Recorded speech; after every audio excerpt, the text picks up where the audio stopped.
এক নেয়ামতের হিসাব দিয়ে পার হওয়া যাবে না। এক নেয়ামতের 50,000 বৎসর দিলেও আপনি মিলাইতে পারবেন না। কোরআন 50,000 বৎসর দিছে সুযোগ। 50 আলফা সানা মিম্মা তাউদ্দুন, কোরআনে লেখা আছে 50,000 বৎসর আল্লাহ সুযোগ দিবে। একটা নেয়ামতের মিলায় দাও। ওয়াইন তাউদ্দু নি'মা, আল্লাহ বলছে একটা নেয়ামতের হিসাব মিলায় দেয়। দেখাবো? বুঝবেন দেখাইলে? দেখাবো না দেখাবো না? দৃষ্টি একটা নেয়ামত। কয়টা বলেন? আজ পর্যন্ত কয়বার দেখছেন? বলেন কত জিনিস দেখছেন? মুখস্থ বললে হবে না, অগণিতবার দেখছি।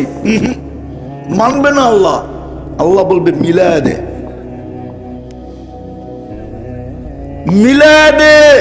আল্লাহর কাছে মিলানো আছে, মনিটরিং চলতেছে। ইয়ালামু খাইনাতাল আয়ুন, কোরআন বলে তোর প্রত্যেকটা দৃষ্টি আমাদের কাছে সুরক্ষিত আছে। কোরআন বলে ইয়ালামু খাইনাতাল আয়ুনি, তোর দৃষ্টি প্রত্যেকটা আমাদের কাছে সুরক্ষিত আছে। আমরা দেখব আমাদের সাথে যা আছে ওটার সাথে মিলছে কিনা। কয়টা ক্যামেরা দিয়ে দেখেন বলেন? আরে কয়টা ক্যামেরা দিয়ে দেখেন বলেন? কালীগঞ্জের মানুষ কয়টা ক্যামেরা দিয়ে দেখেন? কয়টা? দুইটা। দুই চোখে 13 কোটি ক্যামেরা দিয়ে দেখি। কয় কোটি? কয় কোটি? এটার ভিতরে 13 কোটি, এটার ভিতরে 13 কোটি, 26 কোটি ক্যামেরা দিয়ে দেখি।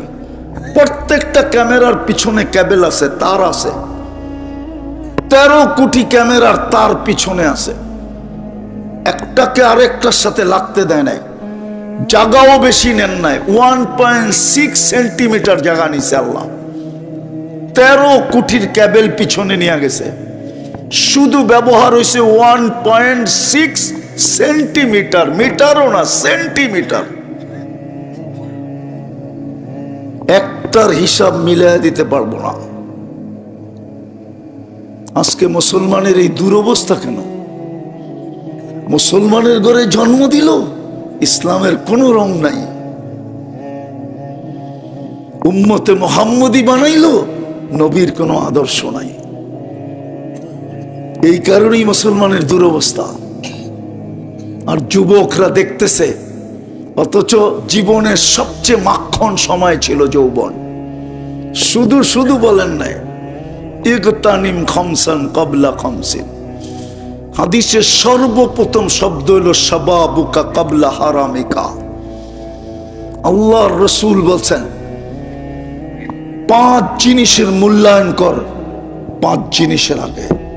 সর্বপ্রথম যুবককে বলছে, যুবক মাখন সময়, যৌবনের মূল্যায়ন কর বৃদ্ধ হওয়ার আগে। মূল্যায়ন করলে কি হবে? আমরা তোকে মূল্যায়িত করব, আমরা তোকে দাম দিব, আমরা দামি বানাবো, আমরা মূল্যায়ন করব। তুই মূল্যায়ন কর, আমরাও করব। যুবক তো জানে না ওর সেজদার দাম কত। ও তো জানে একটা পরোটা, একটা চা সারাদিন পিছে পিছে ঘুরে। ও জানে একটা পরোটা আর একটা চায়ের দাম। ও চিনে 200 টাকা, আর কিচ্ছু চিনে না। 200 টাকা দিলে সারাদিন পিছ পিছ ঘুরে। মনে হয় রাগ হয়ে গেল, 999 ফোন করে রাখবো না, গাড়ি আটকায় দিবা। উক্ত ইসলামী মহাসম্মেলনের সম্মানিত সভাপতি, উপস্থিত ওলামায়ে কেরাম, এলাকার বিভিন্ন জায়গা থেকে আগন্ত মুসলমান ভাইয়েরা, বিশেষভাবে যুবকরা, যেই পর্যন্ত লাউড স্পিকারের আওয়াজ পৌঁছতেছে, পর্দার অন্তরালে মা ও বোনেরা, কোরআন হাদিস থেকে যতটুকুই তেলাওয়াত করলাম, আশা রাখি একই সামনে রেখে অতি অল্প সময় কিছু কথা রাখব। সাথে সাথে সকলের কাছে অনুরোধ, যতটুক শুনবো, যতক্ষণ শুনবো, পরিপূর্ণ মনোযোগ দিয়ে শুনবো। দ্বিতীয় অনুরোধ, পরিবেশটাকে নীরব নির্জুম রাখবো। কেননা অনুরোধ আমার পক্ষ থেকে হইল, আদেশটা কিন্তু স্বয়ং আল্লাহর পক্ষ থেকে। ইদা কুরিয়াল কোরআন ফাস্তামিউ, যখন কোরআনি কথা শোনো বা ডাইরেক্ট কোরআন শোনো তো পরিপূর্ণ মনোযোগ দিয়া শোনো। দ্বিতীয় হলো আংসিতু, পরিবেশটাকে বিলকুল নীরব নির্জুম রেখা শোনো। বিদায় আবারও অনুরোধ বা আবেদন, যতটুকু শুনবো পরিপূর্ণ মনোযোগ দিয়া শুনবো, আর পরিবেশটাকে বিলকুল নীরব নির্জুম রেখা শুনবো।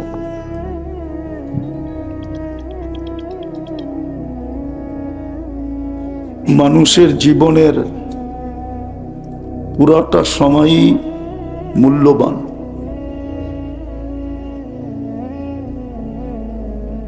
যদি আমার ভিতরে মূল্যবোধ থাকে,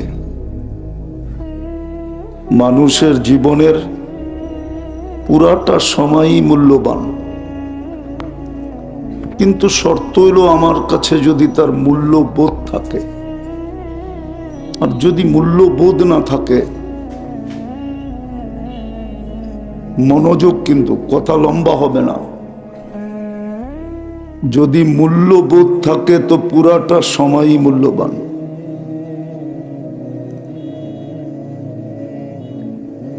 শুধু শিশুকালটা ব্যতীত,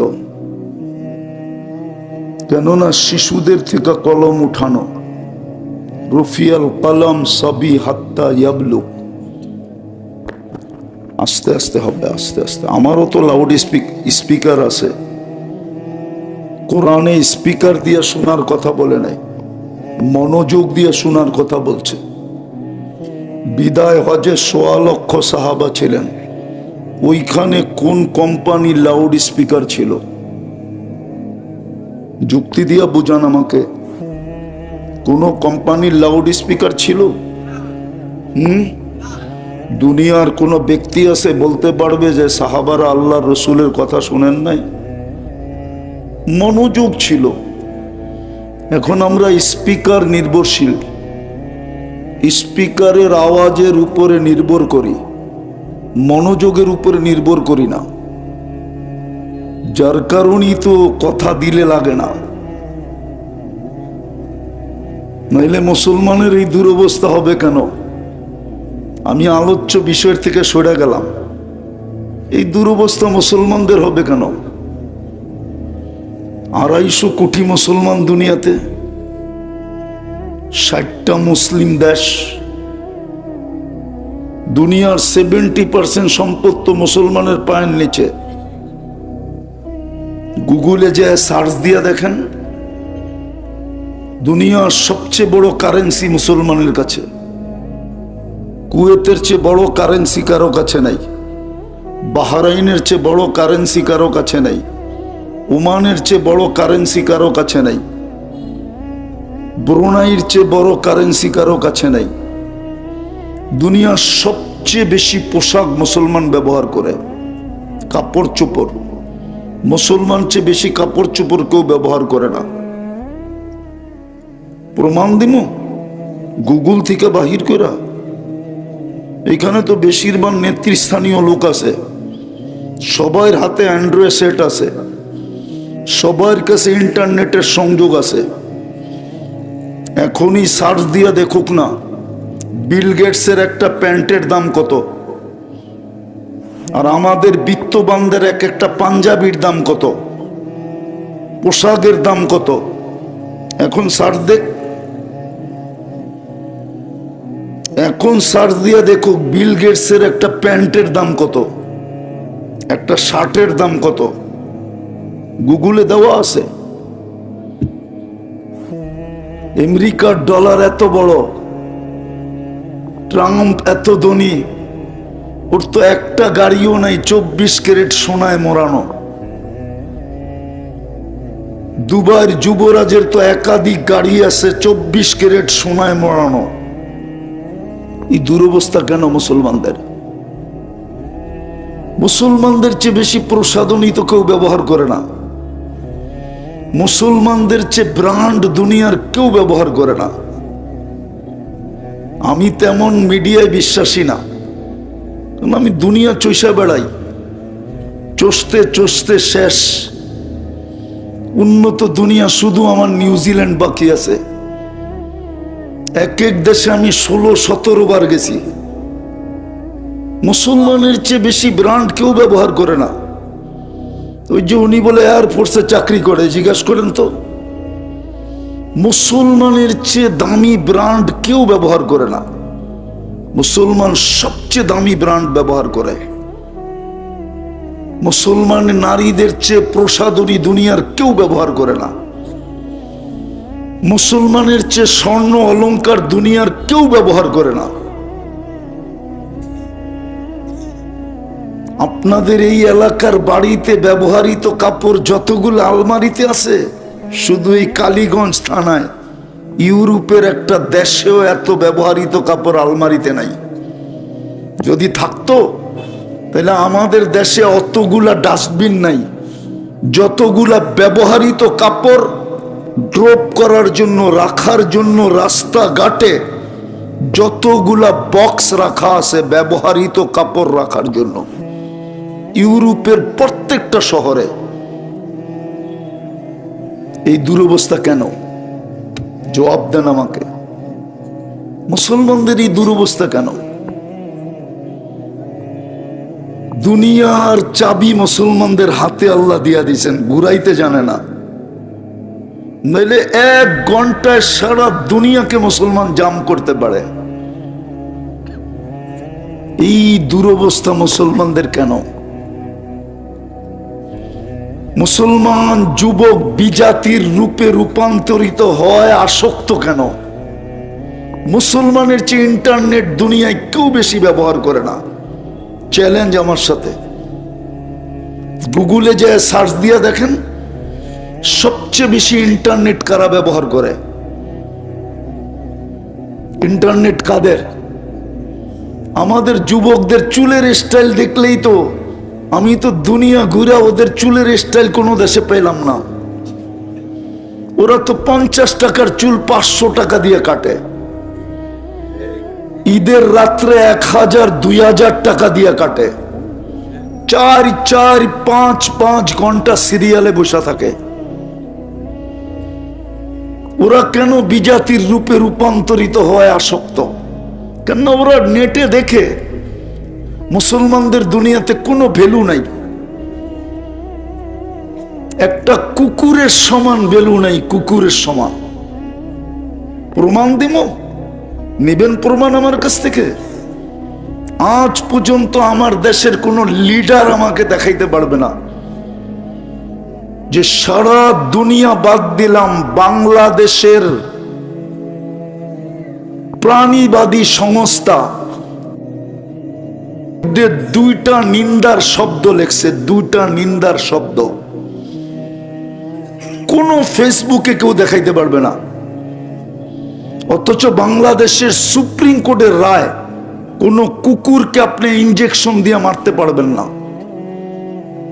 সুপ্রিম কোর্টের রায়। গাজীপুর সিটি কর্পোরেশন পারবে না কোন কুকুরকে ইনজেকশন দিয়ে মারতে।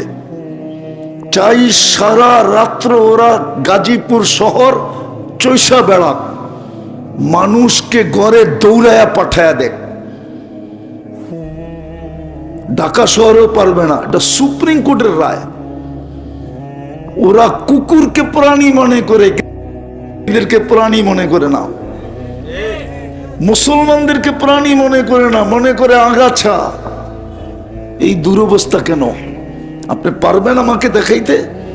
দুনিয়ার ওয়ার্ল্ডের কোন প্রাণীবাদী সংস্থাকে দেখান যে যারা নিন্দায় 2টা শব্দ লেখছে, 2টা শব্দ।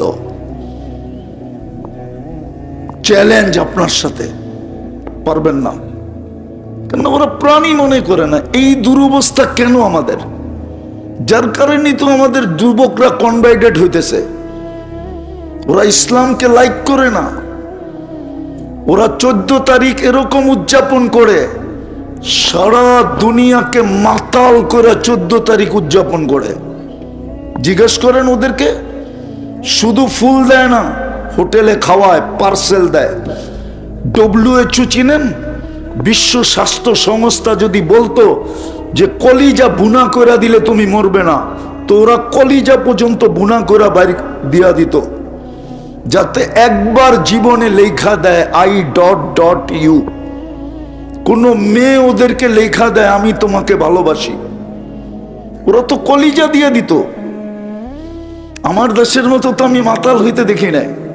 আমি নিউ ইয়র্কে 14 তারিখ দেখছি। 31st নাইটে আমার দেশের যুবকরা যেরকম মাতাল হয়, আমি অস্ট্রেলিয়ায় 31st নাইট দেখছি, সিডনিতে দেখছি। সিডনিতে শুধু নির্দিষ্ট জায়গা ব্যতীত কোথাও হয় না, শুধু ব্রিজে হবে, ব্রিজের বাহিরে একাধ বাহিরেও হবে না। কিন্তু বাংলাদেশের তো প্রত্যেকটা গ্রামে গঞ্জে এরকম কোনো বাড়ি নাই, এরকম কোনো বাড়ির ছাদ নাই যেখানে 31st নাইট উদযাপিত না হয়। কেন? ওরা আসক্ত। ওরা সারাদিন নেটে দেখে মুসলমানের দুরবস্থাকে। এই জন্য যুবকরা মনে মনে ভাবে, ওরা ভাবে কেন মুসলমানের ঘরে জন্ম নিলাম, কেন হুজুররা আমাদেরকে বলে, কেন মা বাবা আমাদেরকে টাইট করে। জিজ্ঞাসা করেন ওদেরকে ভালো মতে। ওরা ইসলামকে লাইক করে না, পছন্দ করে না, ওরাও করে না, যুবতীরাও করে না। আমাদের সমাজের শিক্ষিত এক লেভেল আছে, ওরা ইসলামকে পছন্দই করে না। আমার সমাজের শিক্ষিত সমাজ ইসলাম পছন্দ করে না, এডুকেটেড সমাজ ইসলামকে পছন্দ করে না। কেউ যদি করেও তারপরেও করে কাটিং শাটিং ইসলাম। বাস্তব ইসলামকে কেউ পছন্দ করে না। দেখতে দেখতে দেখতে দেখতে এরকম বিরক্তি কেন? মুসলমানের এই দুরবস্থা কেন? অথচ কোরআন তো বলে আনতুমুল আলাউনা, তোমরা সবার উপরে থাকবে। কোরআন তো বলে উলাইকা লাহুমুল আমান, নিরাপত্তা তোমাদের জন্যই আমি তৈরি করছি। ডিকশনারি নিরাপত্তা শব্দটা মুসলমানের জন্য আসছে। মুসলমান যদি দুনিয়াতে না হইতো তাহলে ডিকশনারি নিরাপত্তা শব্দটাও হইতো না, কোরআনে আমান শব্দটাও আসতো না। মুসলমানের কারণে কোরআনে আমান শব্দটা আসছে, উলাইকা লাহুমুল আমান। কোরআন তো বলে লাহুম রিজকুন কারীম, তোমাদেরকে পাখির মতো পালবো। কোরআন তো বলে ইন্না নানানসুরু, আমিও তো দেখতেছি একজনের জন্য ফেরেশতা আসছে, 30 লাখের জন্য ফেরেশতা আসে না কেন? বলেন, গাজাতে তো 30 লক্ষ।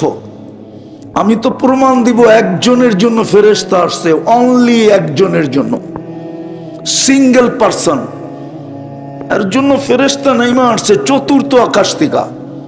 কিতাবে আছে, উঠান দেখেন, অ্যানালাইসিস করেন। 30 লক্ষ তো গাজাতে, পশ্চিম তীরে 30 লক্ষ, ইসরায়েলে আছে 15 লক্ষ, 1.5 মিলিয়ন, 15 লক্ষ, টোটাল ফিলিস্তিন 75 লক্ষ। 75 বছর ধরে নির্যাতিত, ফেরেশতা কেন আসে না? আরে আমাকে বুঝান, ফিলিস্তিন জমিন, আপনি মিডিয়ায় ফিলিস্তিন আমার মতো চোখ দিয়ে দেখেন নাই। আমি 2010-এ দেখে আসছি। আমি চিনি ইব্রাহিম আলাইহিস সালাম কোথায় ঘুমায়, আমি চিনি মুসা আলাইহিস সালাম কোথায় ঘুমায়, আমি চিনি মুসা আলাইহিস সালামের শ্বশুর কোথায় ঘুমায়, শুআয়ব আলাইহিস সালাম।